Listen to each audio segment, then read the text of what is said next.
seems to be in the overall research domain is important. So I always recommend it.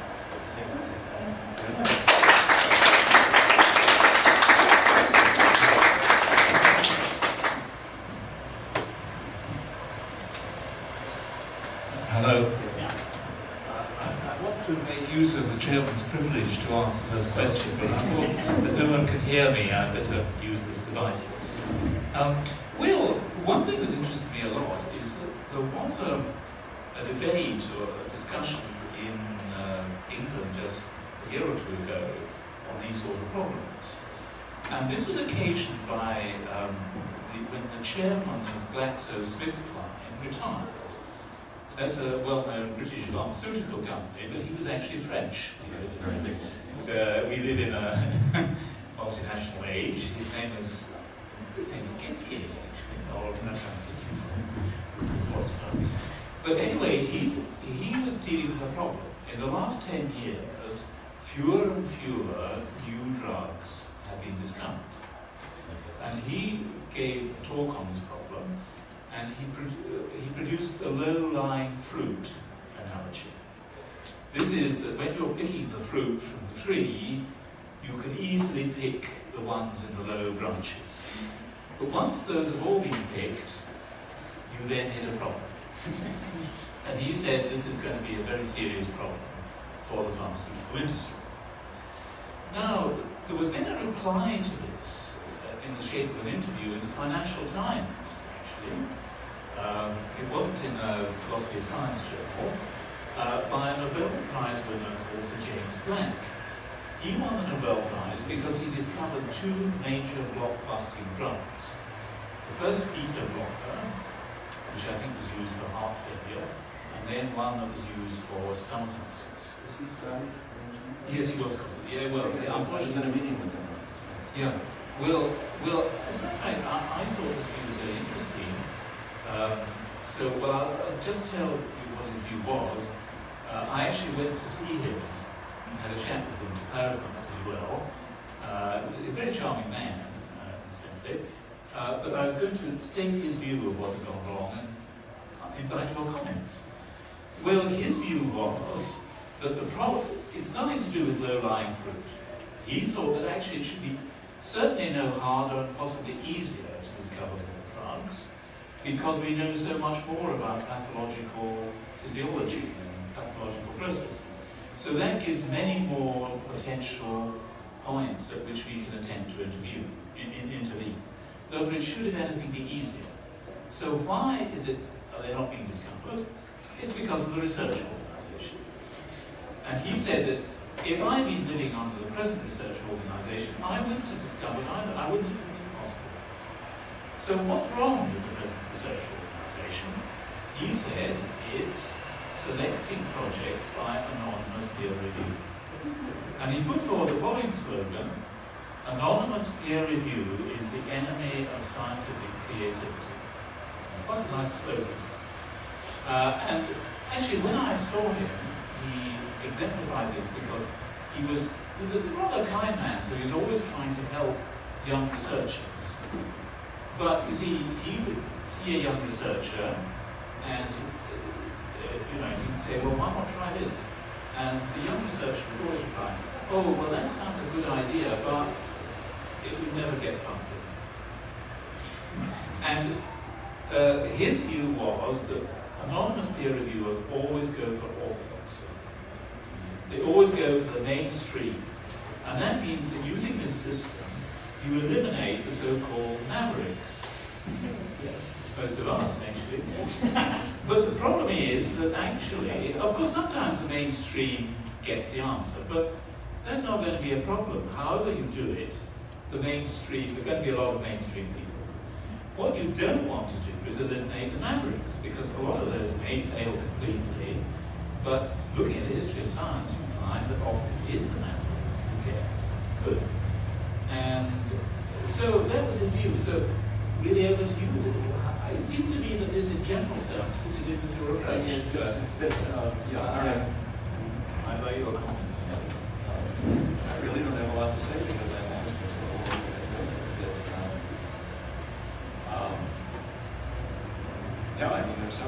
points there. With all the molecular biological work we now know, and different ways of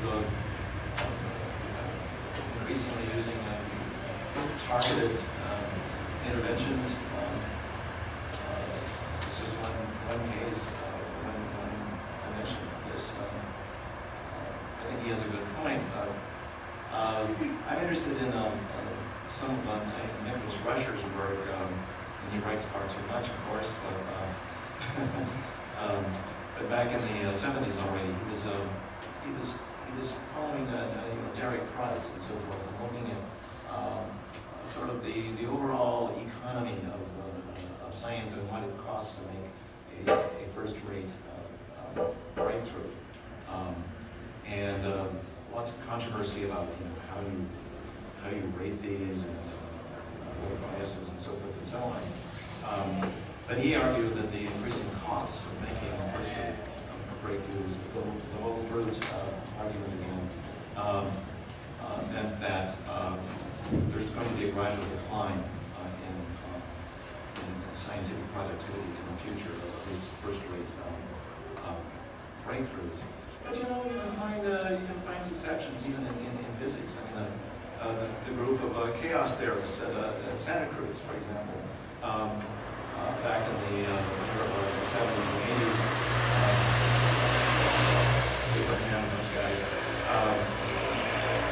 they made a point of using very cheap equipment. I mean, looking at the intervals between dripping faucet, for example, and finding that it corresponded to the Roel tractor and so on. They did, they helped to trigger the tremendous development of nonlinear dynamics and so forth. Not that it didn't exist in some form before that, but using rather cheap methods. Now, I think in a lot of areas of science, the cost factor is something to worry about, and the scientists worry about it too. Steven Weinberg, of course, was extremely impressed when the super collider, superconductor got canceled after spending billions on it, and thereby guaranteed that the U.S. would fall behind in high-energy physics of a certain kind. But a lot of people, I think, in the biological community were delighted because it was going to free up a lot of money in that area. So anyway, I'm just beginning to talk all around the issue. Sympathetic to such a Yeah. I think Black's idea is quite good. In fact, the session I mentioned in the paper I went to at the AAAS meetings last February was precisely on this point that came out, that these anonymous committees, and we've all refereed proposals that way. So think how many hoops a proposal has to go through to get funded. Typically, it's sent out to at least 3 or 4 peer reviews. They come in, and then a panel gets impaneled and goes through those, and so now you have a committee deciding. And I saw many cases during my little tenure at NSF that where a proposal started out looking really promising, really interesting, and yet the more talk came from different members of the committee. Well, she doesn't really specify this as well as she could, and before long, committee decision, it tends toward mediocrity. I think there's something to that. What alternative would work and be fair? That's not an easy thing to say either. There's the Linus Pauling idea that if you just identify a small cluster of really accomplished creative people who've made their mark and clearly know what they're doing, and just give them money without them even having, give them $1 million a year or something, and let them do what they want. This is likely to be rather productive, I think. But of course, no democratic government could possibly get away with something like that. It has to be vetted and has to be so. Anyway, so yeah, I have 2 questions. Basically linking what what you said, what has been discussed yesterday, and the interest in evaluating the potential of perspective theory research program that also they raised, and the issue of the possible trajectory that also I raised, stemming from the. So the question now, first, you mentioned Campbell and say as I did, but I think in Campbell on blind variation, I mean viewing any new ideas, new knowledge as blind variation, as selection and retention, I think it's at odds with the idea of heuristic appraisal as evaluation of the potential of new ideas. Because if the new ideas, let me put it in brief, if the new ideas at first are blind or randomly generated, they have all equal probability of being false or true or progressive or regressive. So if we see the origin, the generation of new ideas blind, I think that's a problem, you know. And in fact, all my story about the heuristic for generating alternative or Simon criticism of this positive side of heuristic, so how here are generated rather than confirmed as blind, is a problem, especially if you want to evaluate the potential of the idea. That's the first question. The second question is how come that you don't use the Lakatos notion of progressive research programs? I mean, it seems sort of close to the idea, actually, I think what you wanted already to do. I mean, rather than evaluating theories, perspective, just in terms of accomplished resisting to data attack as in the classic Popper, I had this idea of capacity of producing new propositions, new facts, and having new trajectories, so we call it progressive and regressive research program. So I wonder why you didn't use that. I'm in a very agreeable mood today. I basically agree with both your points. I mean, I already tried to do far too much for the time in this one paper, but I appreciate the Lakatos tradition and some of his followers, Peter Erbach, for example, has written some quite interesting things on that. I think I already agreed with pretty much with your first point that it's the essential tension problem that just where we need heuristic guidance the most, it's going to be weakest. Where you're going into essentially new domains, or insofar as you are. Of course, Campbell eventually drops the term blind just because it confused so many people. I'm sure it didn't confuse you, but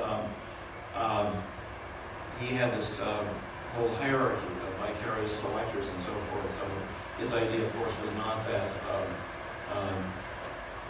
that any process is going to be completely blind in that regard, because there's going to be a history of constraints and so forth there that have created previous platforms and the like. But there's going to be blind in the sense of undirected, insofar as you've already exhausted the available constraints, the available hints. And so, I basically agree with you there. It's and that's one reason why I basically shun the radical Kuhnian type. I mean, trying to plan a revolution, I think, is in the sciences is kind of silly because of the nonlinear points and so forth. One never knows when it's going to break out and when the internal state of the science is such that an ordinary result can trigger something.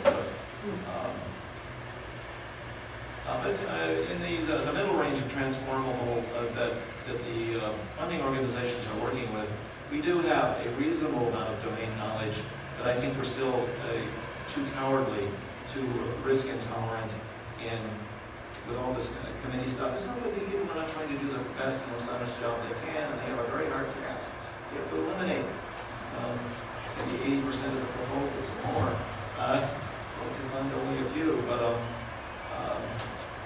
that we're just too risk intolerant in this case, and then we need to reorganize along the lines with Dr. Black, to enable. This was my main the negative part of my message. Open up more scope for heuristic appraisal, not giving quite so much importance to over early application of confirmational. It just cuts off the problem of new theories, new models, and so forth. It just gets cut off at the knees too quickly. I have a question. Well, my question is related to a question I have already asked you concerning the method assurance. And so the trade-off between generality and order. Well, I got your reading. You say that the legal possessive process is just a methodological check, if I do not get it wrong. So, for the legal possessive process to be effective, it requires that it embeds some knowledge concerning the problem type. Moreover, the legal possessive process, like you admit, is not useful in every context, but in some context it would be effective, in some other it would be not. So the point is, it seems to me that the legal possessive process resembles a weak heuristics like any other. So what does it make it special according to you?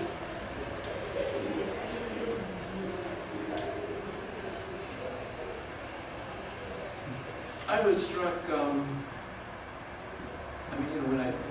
and Donald was hearing me say this before in another context, when I first ran into the idea of genetic algorithms, I thought it was crazy.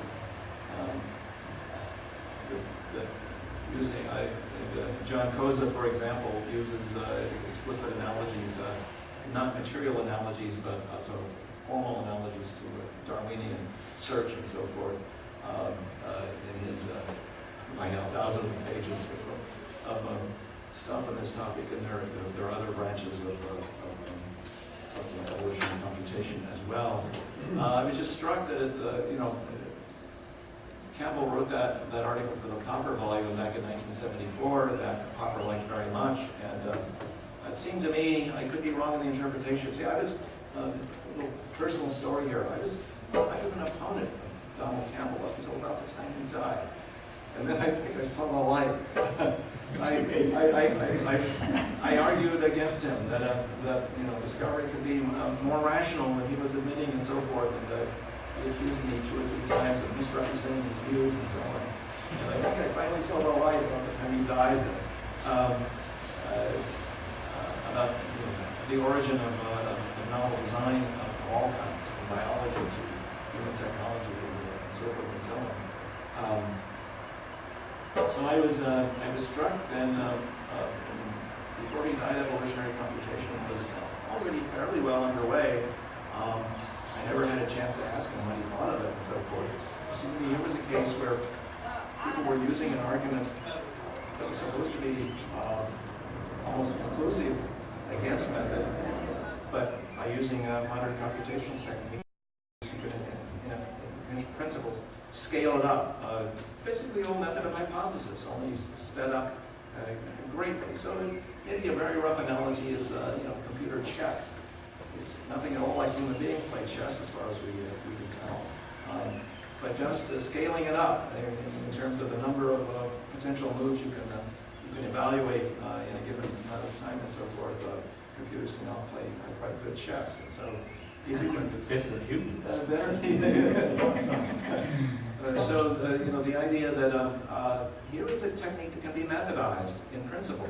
And so here I would again draw on the analogy, say, to the mathematical calculus. The same sort of way, it just doesn't automatically apply itself to any problem area. You have to know something how to set up the problem and so forth. It doesn't always work for every problem area. so I see this, by talking about a methodological shell, it's a new tool that gives us, you know, at least a lead on how we might, once we learn enough, develop it specifically enough to do, you know, basic pattern detection. Maybe eventually, maybe we'll get software sophisticated enough to do rhetorical tropes like simile or analogy, material analogy, and things like this. I have no idea whether we'll ever get there or not. But right now, the evolutionary computation is still a very mechanistic recombination kind of procedure, as I think you pointed out, and you're right about that. It's very far from what we humans can do, but still, it's quite impressive what it can do, and I think the future is bright there. So I was just struck by this anti-method, once it's scaled up, becomes a potential method, that you can, you know, if you regard the calculus as a valuable tool, and then this is a valuable tool also. So that's sort of my view. I don't know whether that really answers your question. But I said, look forward to talking more with you about this. Many thanks, stay. I think we've now more or less it's lunchtime. Or first one answer about quick. I participated to a congress the last year, very interesting, in Germany. The title was The End of Science and Beyond. There were sociologists, was Morgan there? and the description of the results of the big science, not only of science, of the last 20 years are catastrophic. They didn't discover anything, so to say. So they have huge funds that are not comparable to the situation of the 70s, but the results are lacking. So this was the spectacle of the current science. So this is a good news because philosophy, we can practice philosophy, the low cost. So it is the era of philosophy. Don't you think that this crisis of science is also related to the decline of Western democracies? For instance, in Italy, we have in the last 20 years, in Italy, basically the funds for research, for school are governmental. They come from the state. We were all humiliated in the last 20 years because there was a kind of moral, or moral attitude in front of reserve. They said you have to be good, you have to. That is terrible because they would have to pay attention to the fertility of human beings, to the aristocracy of the best people. So our democracy, for instance, is inclined to a kind of ochlocracy. Ochlocracy is a word of Polybius. I strongly think that the decline of science is related to the decline of Western democracies. And there were, in the German context, there were terrible results. Announcement and no discoveries. In the last 20 years. Two brief comments. I think it's dangerous to too quickly judge what you've discovered in the last year or two. I mean, famously, the editor of, well, not the editor, but the chairman of the society, Darwin paper, was given in '59. He says at the end of the year, the summary was, I think we can safely say, nothing of note was produced in the society this year. And you know, Darwin and Wallace's paper. Anyway, and I overlooked. I meant to mention I used the title from she's a book. Perché ancora la filosofia? Right? That is kind of my governing question for the, you know, why still philosophy? I mean, what use is philosophy these days? I think it's a very good question for us to keep in mind. So, thank you.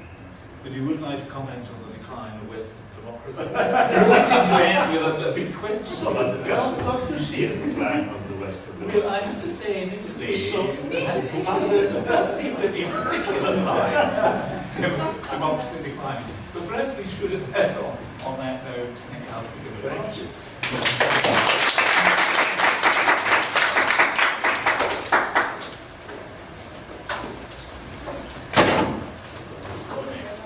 È difficile spiegare cosa si è scoperto. No, non l'ho scoperto. No, parliamoci chiaro, il calcolo non ho scoperto niente. La fusione fredda sono 30 anni che ne parlano, c'era tutto l'effetto. Perché a un certo punto, voglio dire, qui siamo fra filosofi, si guarda qui faccia la questi qui sono solo pieni di chiaro. Però questi erano sulle side product. Allora, voglio dire, se loro sono fatti di gente che è proletarizzata, gente mediocre, se guardare l'archeologia, gli esseri umani sono tutti primi alla fertilità, no? E se non ce la fanno più, ha fatto vedere la pellicola nel 70, 70 non sono tanti anni, 33, dei denari che hanno sono e il regino dei risultati c'era un tedesco che era fatto proprio tutto l'anno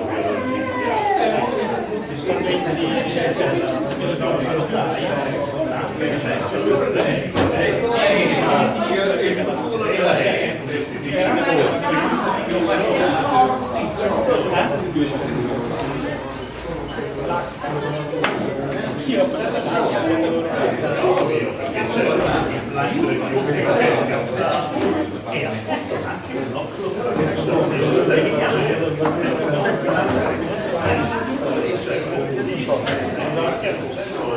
nella democrazia